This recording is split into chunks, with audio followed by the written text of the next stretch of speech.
우리가 지난주에 하나님께 붙잡힌 자의 삶, 하나님께서 2023년도를 나를 붙잡아 주실 것이다 하는 확신과 믿음 속에서 살아갈 것을 말씀드렸습니다.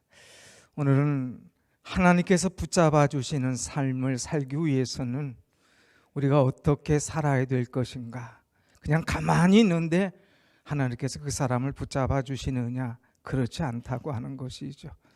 하나님을 존중히 여길 때에 하나님께서 그 사람을 사랑하시고 붙잡아 주시고 존중히 여겨 주시고 그의 삶을 책임져 주실 줄로 믿습니다. 아멘. 우리는 인생을 살면서 어떻게 하면 행복하고 복된 삶을 살 것인가 많은 생각을 하고, 또 어떤 사람은 연구를 하고, 또 어떤 사람들은 기도를 합니다. 새해 벽두에 하버드 유명한 교수가 신년 메시지를 하나 내놓은 것을 보았습니다. 로버트 웰딩어라고 하는 이 교수인데, 인간의 행복의 삶은 어디서부터 오느냐 하는 것이었어요. 이분이 오랫동안 과학적 연구를 토대로 해서 나온 결론이 뭐냐, 인간의 행복은 어떤 부도, 명예도, 그리고 학벌도 아니라 관계 속에서 이루어진다 하는 그런 결론을 내고 신년 메시지를 내놓았습니다. 인간의 행복은 부도 아니다, 명예도 아니다, 학벌도 아니다, 관계다. 이거의 관계.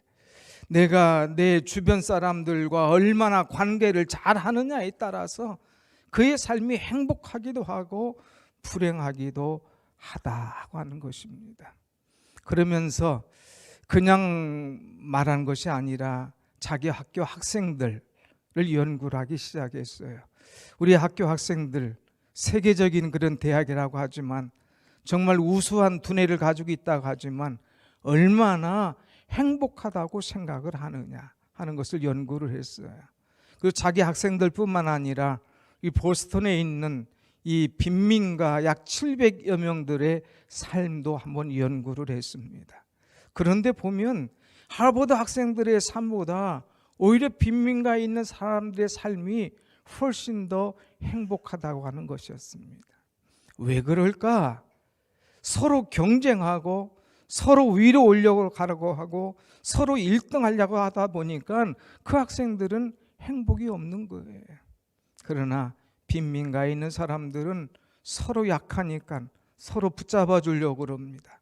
서로 도와주려고 그럽니다. 서로 위로해 주려고 합니다. 서로 사랑하고 축복할 때에 이 관계 속에서 행복함을 이루어 나갔다고 하는 것입니다. 저는 이 신년 메시지를 보면서 정말 우리가 인생을 행복하게 살려면 관계를 잘 해야 되겠구나 하는 생각을 하게 되었어요. 특별히 하나님과의 관계가 바로 돼야 되겠구나. 또 우리가 직장 생활하지 않습니까? 직장에서 직장 사람들과의 삶이 관계가 바로 돼야 되겠구나 하는 생각을 합니다.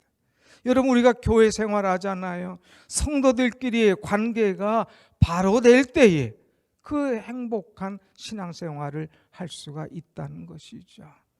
또 가정에서 부부관계가 바로 돼 있을 때에 그 가정이 행복할 수가 있다고 하는 것입니다. 여러분, 우리는 가정에서 얼마나 행복합니까?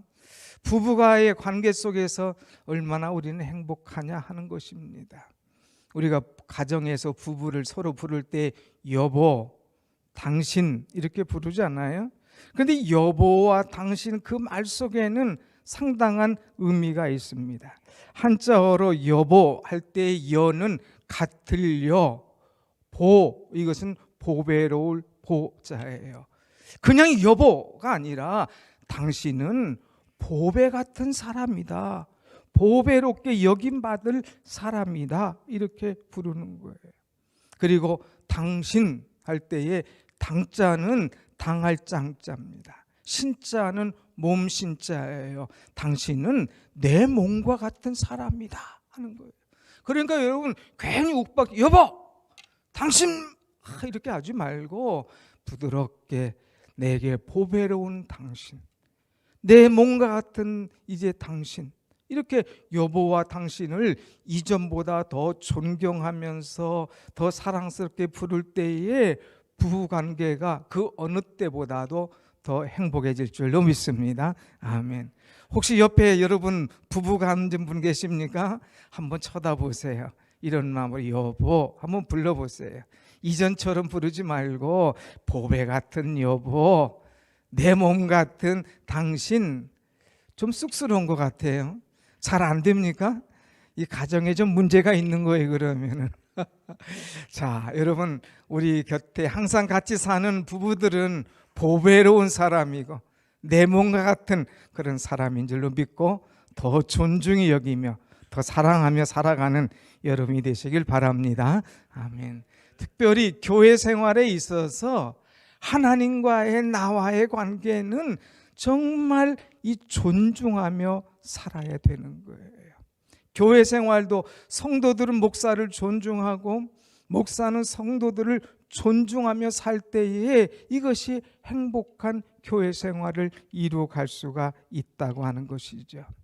저는 요즘에 새벽에 이제 1월 첫 주부터는 사무엘상을 말씀을 강해하고 있습니다.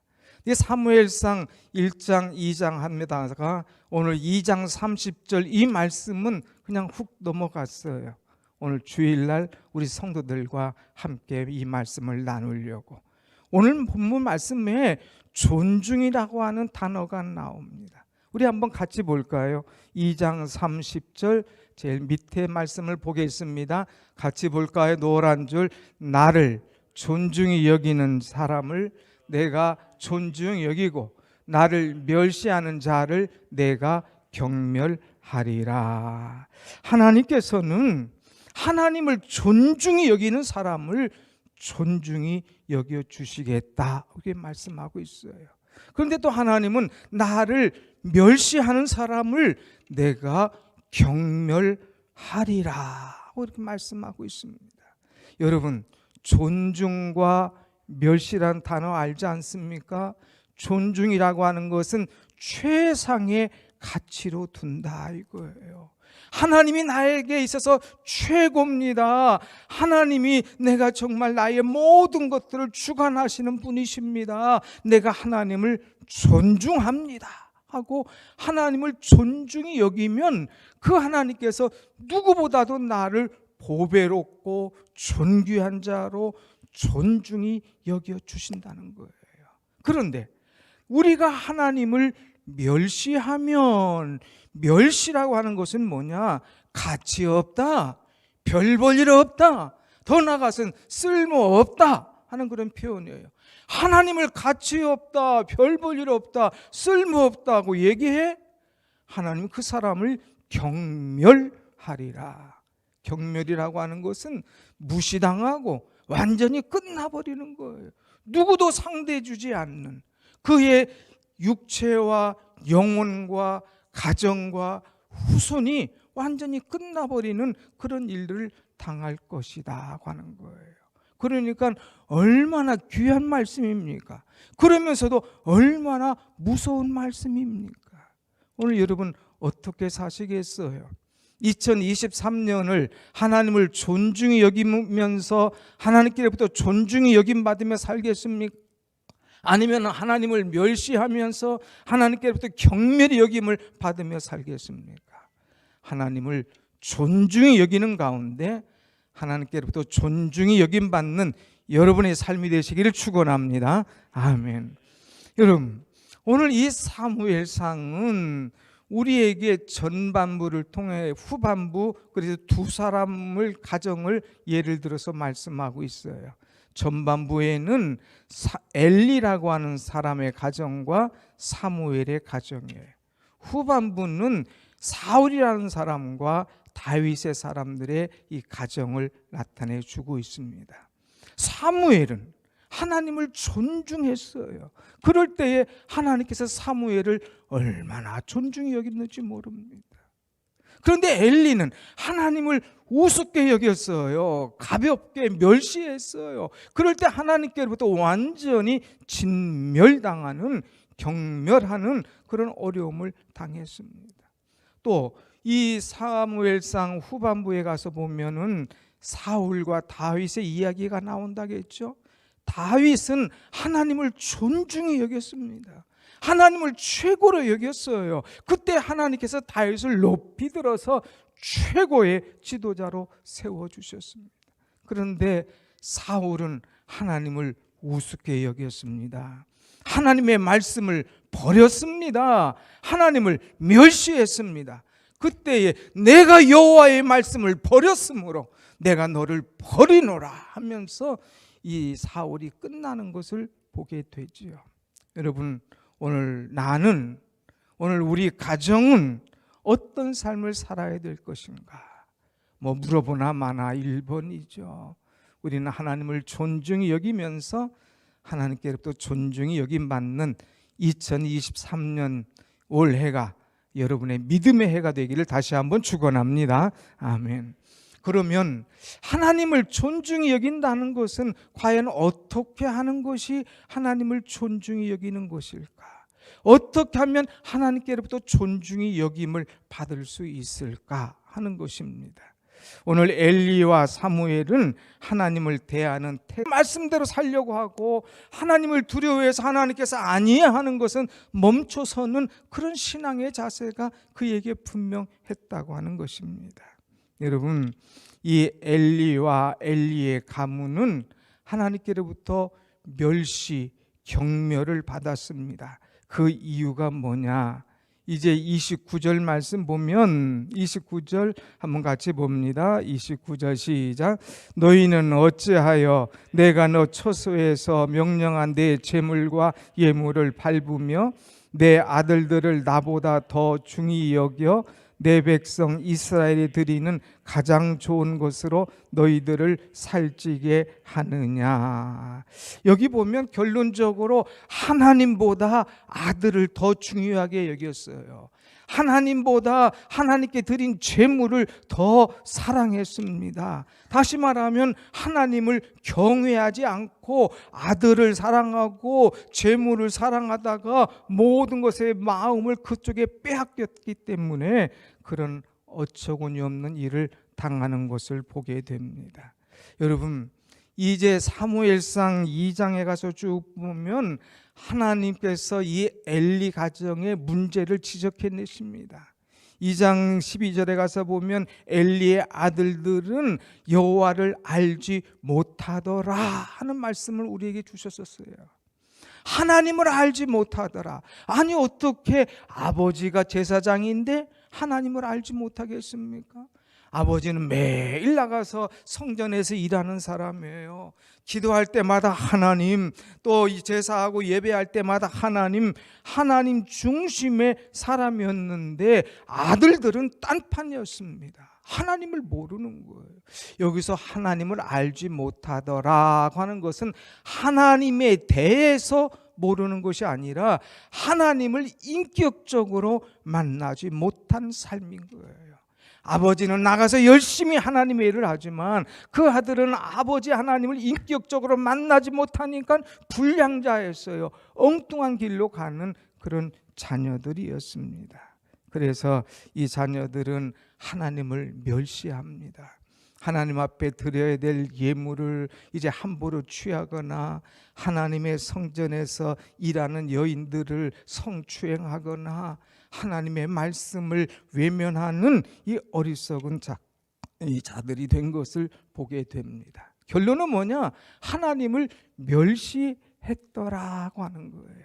하나님 앞에 드리는 예배와 성전의 모든 것들을 우습게 여기는 그런 사람이었습니다. 그러나 사무엘은 달랐어요. 1장에서 4장까지 쭉 말씀 보면 반복되는 말씀들이 나오는데 이 사무엘이 여호와를 섬겼더라 하는 말씀이 나옵니다.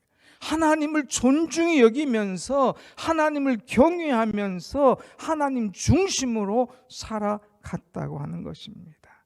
그래서 2장에 가서 보니까 어려서부터 에봇을 입고 주님을 섬겼고 주님 앞에서 잘 자랐고 심지어는 하나님의 궤가 있는 성전에서 누워서 자면서 성전 중심의 삶을 살았습니다. 아직 사무엘은 어린아이였어요. 그러나 그 어머니가 기도해서 얻은 아들이기 때문에 성전에 맡깁니다. 그럴 때 이 아이는 성전에서 말씀과 기도로 양육받으면서 잘 자라는 그런 사람, 그러면서 하나님 말씀대로 하나님의 성전을 사랑하고 하나님의 말씀을 좋아하면서 하나님을 섬기기를 기뻐하는 그런 사람이었어요. 그럴 때 하나님께서 그것을 보시고 이 사무엘에게 말씀을 주십니다. 예배를 중요시 여기고 하나님의 성전을 중요시 여기고 하나님을 가장 존중히 여길 때에 하나님께서 그를 존중히 여기고 책임져 주시는 그런 모습을 보게 되지요. 사랑하는 여러분 어떻습니까? 오늘 우리는 정말 하나님을 존중히 여기고 하나님을 내 인생의 최고로 여기고 하나님 앞에 드리는 예배에 온 마음 정성을 다해서 예배할 때에 하나님께서 예배를 기뻐 받으신 줄 알고 1년 내내 하나님을 존중히 여기며 살아가는 여러분이 되시기를 축원합니다. 아멘. 순종이라고 하는 유명한 책을 쓴 존 비비어라고 하는 목사님이 계셔요. 근데 이 목사님이 한 번은 이제 그 설교 초청을 받아서 어느 지역에 가게 됩니다. 그런데 그 지역에 이 교회에 설교 초청 받아서 11시 예배를 가게 되는데 거기에 있던 한 목사님이 찾아오셨어요. 목사님 기왕에 이쪽 동네 오신다는 소문이 있는데 오신 거 예배 11시에만 하지 마시고 저희 교회에 와서 예배를 한번 인도해 주십시오. 어느 교회입니까? 몇 시입니까? 저희 교회는 좀 특별한 교회인데 이 재소자들이 있는 교도소 교회입니다.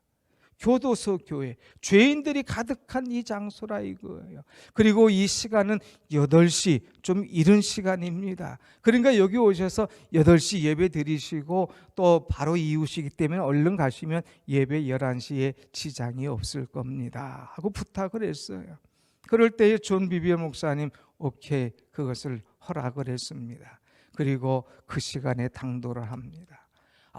이 교도소 교회 가니까 시작도 안 하는데 벌써 찬송으로 뜨겁습니다. 은혜가 충만합니다. 목사님 강단에서 소개받고 말씀을 전할 때에 시작과 함께 사람들이 막 아멘 아멘 하면서 은혜 받는데 막 성령의 기름 부으심이 거기 임하는 것을 이 목사님이 목격하고 뜨겁게 체험하는 그런 시간이었습니다.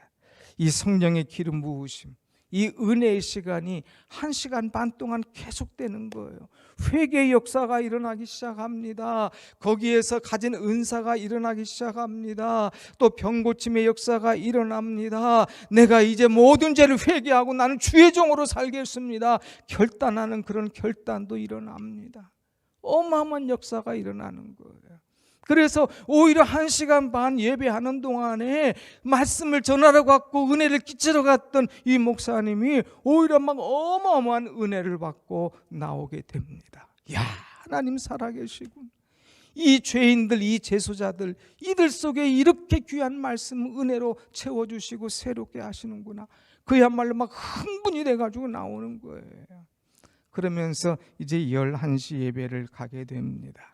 거기 갈 때에 같이 동행한 사람들이 이 재소자들에게 이렇게 은혜 주셨는데 이 큰 교회, 이 좋은 교회, 이 역사가 있는 교회 가면 얼마나 은혜를 주실 것인가 하고 기대를 가지고 거기에 갑니다. 그런데 조용해요. 찬송도 싸늘합니다. 성도들의 눈빛이 은혜 받을 눈빛이 아닌 거예요. 사모하는 마음이 없는 거예요. 뭔 설교하라 하셨느냐? 우리는 다 이제 설교 초빙해서 귀한 목사님 다 들어봤노라. 오늘 말씀 벌써 보니까 다 아는 말씀이다 하면서 아예 말씀을 받을 준비를 하지 않고 있는 것입니다. 자, 이 말씀 아무리 좋은 설교, 아무리 은혜로운 말씀이었는데 그들의 가슴에 닿지가 않는 거예요. 그들의 가슴에 아멘으로 울려 퍼지지 않는 거예요. 성령의 역사가 좀처럼 일어나지 않는 거예요. 말씀을 전하신 목사님, 1시간이었는데 그 시간이 얼마나 답답하고 얼마나 힘들었는지 몰랐다고 나중에 간증하게 됩니다. 사랑하는 여러분, 뭐예요? 똑같은 말씀, 똑같은 설교, 똑같은 그런 제목이었는데 이 죄소자들은 사모하며 그 예배 속에서 큰 은혜를 받건만 한 사람들은 은혜 받지 못하고 다 그냥 갔다 왔다가 거저가는 그런 심령이 되었다고 하는 것이죠. 오늘 여러분, 우리는 우리의 예배가 어떤가? 정말 하나님을 존중히 여기면서 주여 말씀하옵소서 종이 듣겠나이다 사모하는 그런 마음의 자세인가? 다 아는 거라고 또 그냥 늘 다른 것 보면서 다른 것 생각하면서 드리는 그런 예배인가? 오늘 우리의 예배가 하나님을 존중히 여기며 은혜를 사모하며 말씀을 사모할 때에 주의 은혜가 우리에게 오고 우리에게 주시는 이 말씀을 통하여 우리를 존중하시는 하나님의 사랑을 체험하게 될 줄로 믿습니다. 아멘. 오늘 우리는 살아있는 예배, 하나님을 기쁘시게 하는 그런 예배가 될지언정 하나님을 멸시하고 그러다가 경멸당하는 그런 어리석은 자가 되어서는 안 될 것이다 하는 말씀이에요. 또 하나님을 존중히 여긴다고 하는 것은 하나님의 말씀대로 살아가는 거예요. 우리는 어떻게든지 하나님의 말씀대로 살려고 노력을 해야 된다고 하는 거예요. 하나님의 말씀대로 살아가야 되는 거예요. 하나님께서 원하시는 것이 뭐냐, 하나님께서 뜻하는 것이 뭐냐, 그것을 알고 그 말씀대로 살아가야 됩니다. 오늘 여러분 30절 말씀 보세요. 30절에 뭐라고 말씀합니까? 한번 30절 앞부분 한번 보겠습니다. 시작. 그러므로 이스라엘의 하나님 나 여호와가 말하노라. 내가 전에 내 집과 내 조상의 집이 내 앞에 영원히 하였으나 이제 나 여호와가 말하노니 결단코 그렇게 하지 아니하리라. 아멘. 하나님 이 30절을 통해서 두 번이나 나 여호와가 말하노라, 나 여호와가 말하노니 하나님께서 말씀하시는 거예요. 하나님께서 허락하시겠다, 아니 이제 하나님께서 거두시겠다 하는 그런 말씀을 두 번이나 주고 있습니다. 하나님께서 그 이 엘리 가정에 온갖 것을 다 주었어요. 그런데 주신 예물들을 오히려 밟으며 하나님을 멸시하는 그 가정에 하나님께서 경멸할 것을 말씀합니다. 그래서 앞에서 이렇게 쭉 보면 너희가 어찌 그럴 수가 있느냐, 내가 너에게 모든 것 다 주었건만 너희들은 어떻게 나를 이렇게 무시할 수 있느냐. 29절에 가서 보면 어찌 내 재물을 밟고 내가 내 아들을 더 중히 여기고 너희가 좋은 것으로 오히려 살찌게 하느냐 하면서 그들을 책망합니다. 경고합니다. 그런데 이 하나님의 경고에도 불구하고 이들은 하나 말씀에 대한 대답이 없어요. 여러분, 누가 여러분에게 경고, 주의, 옐로 카드를 하나 딱 던지면 어떻게 돼요? 아이고 주의해야 되겠네, 아이고 브레이크 밟아야 되겠네, 이거 아니구나 하고 조심해야 되잖아요. 근데 거침없이 계속 나갑니다. 조심하는 기색이 안 보여요. 그럴 때 하나님께서 이제 경고가 아니라 저주를 선포합니다. 31절 보면 보라 내가 내 팔과 내 조상의 집 팔을 끊어 내 집에 노인이 하나도 없게 하는 일이 이를지라.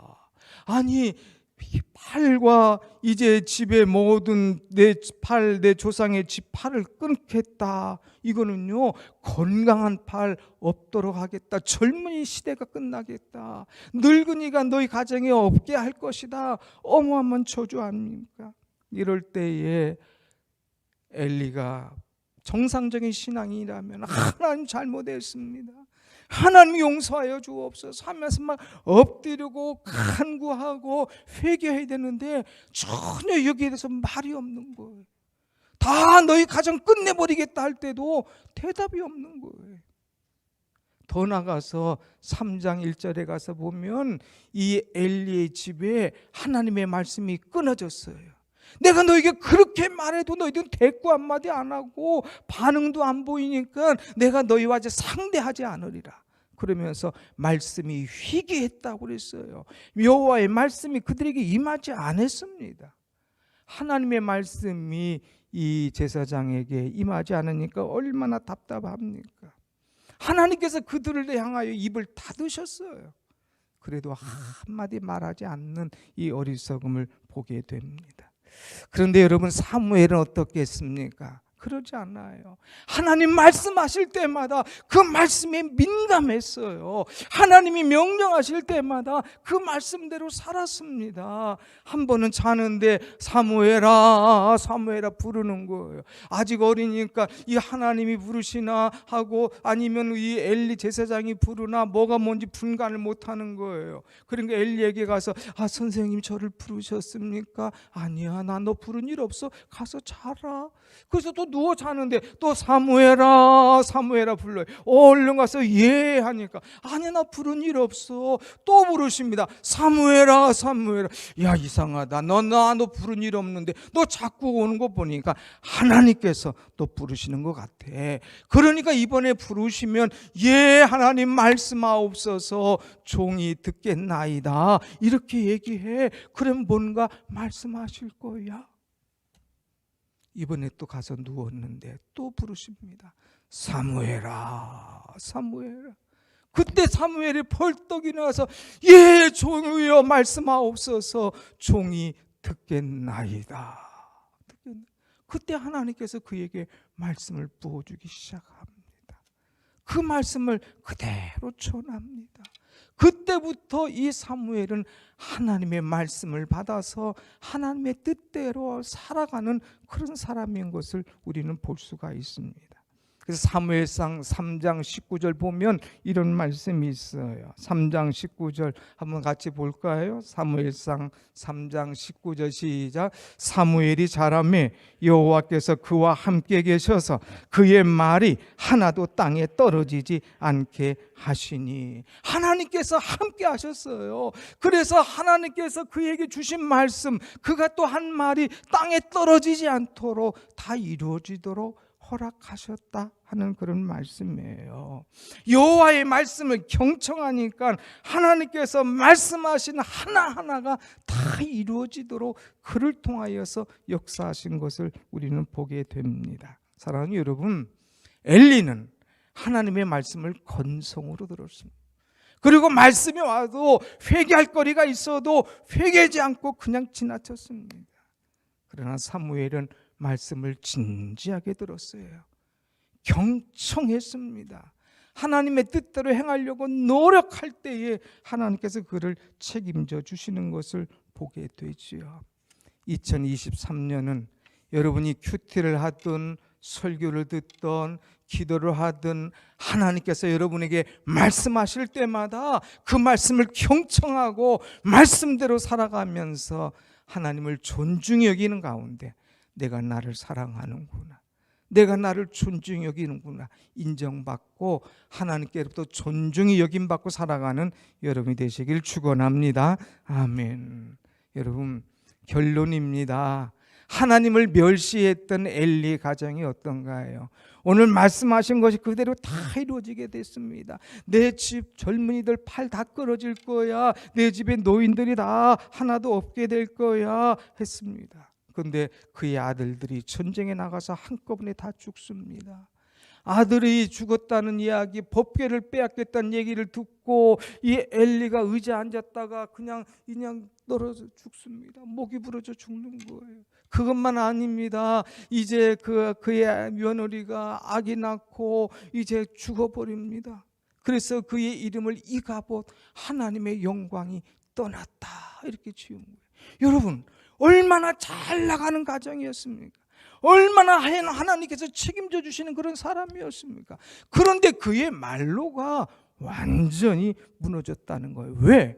하나님을 멸시할 때 하나님께서 그를 경멸히 여기셨어요. 그런데 사무엘의 가정은 그렇지 않습니다. 평신도의 가정이에요. 아주 작은 가정이었어요. 그러나 기도로 시작하고 말씀으로 시작하고 하나님을 존중히 여기며 맡기며 나갈 때에 하나님께서 그를 책임져 주시는데, 우리 한 절만 보고 마치도록 하십시다. 35절 말씀 한번 보세요. 너무너무 중요한 말씀. 35절 시작. 내가 나를 위하여 충실한 제사장을 일으키리니 그 사람은 내 마음 내 뜻대로 행할 것이라. 내가 그를 위하여 견고한 집을 세우리니 그가 나의 기름 부음을 받은 자 앞에서 영구히 행하리라. 아멘. 누구를 두고 하신 말씀이에요? 사무엘이죠. 내가 나를 위하여 충실한 제사장을 일으킬 것이다. 이제 엘리 제사장은 끝났어. 여호와의 말씀을 버렸으므로 내가 너를 버릴 거야. 사울에게 준 말씀과 똑같은 거죠. 그런데 이 사무엘은 하나님께서 충실한 제사장으로 일으켜준다고 그랬어요. 그는 내 마음과 내 뜻대로 행할 것이다 그랬어요.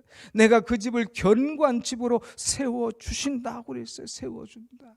그래서 이때부터 이제 사무엘이 일어나기 시작합니다. 하나님의 말씀을 전합니다. 온 백성들에게 미스바로 모여라. 우리가 회개하자. 그러면서 하나님 앞에 예배하기 시작합니다. 블레셋 군대가 오지만 하나님 앞에 온전한 번제를 통하여서 그들과 싸워서 이기게 하십니다. 에베네셀, 하나님께서 우리를 여기까지 도우셨다고 기념단을 쌓습니다. 그리고 나가서 사사가 되어서 최초로 이 나라를 다스리는 그런 엄청난 지도자가 됩니다. 나중에는 다윗에게 기름 부어서 큰 이 가정의 이 나라의 종으로 삼도록 허락하는 것을 보게 됩니다. 하나님을 존중히 여겼더니 하나님께서 그의 삶을 책임져 주시더라 하는 거예요. 오늘 여러분, 이럴 때 뭔가 작정하고 싶은 것도 없습니까? 이럴 때 뭔가 그냥 두 손을 불끈 쥐게 하는 것도 없습니까? 그렇지, 나도 사무엘처럼 하나님을 존중히 여기며 살아가야겠구나. 그렇지, 나도 혹시라도 엘리처럼 실수해서 하나님 앞에 경멸당하는 그런 일이 있지 않도록 늘 깨어 있어야 되겠구나. 우리 마음에 새겨지지 않습니까?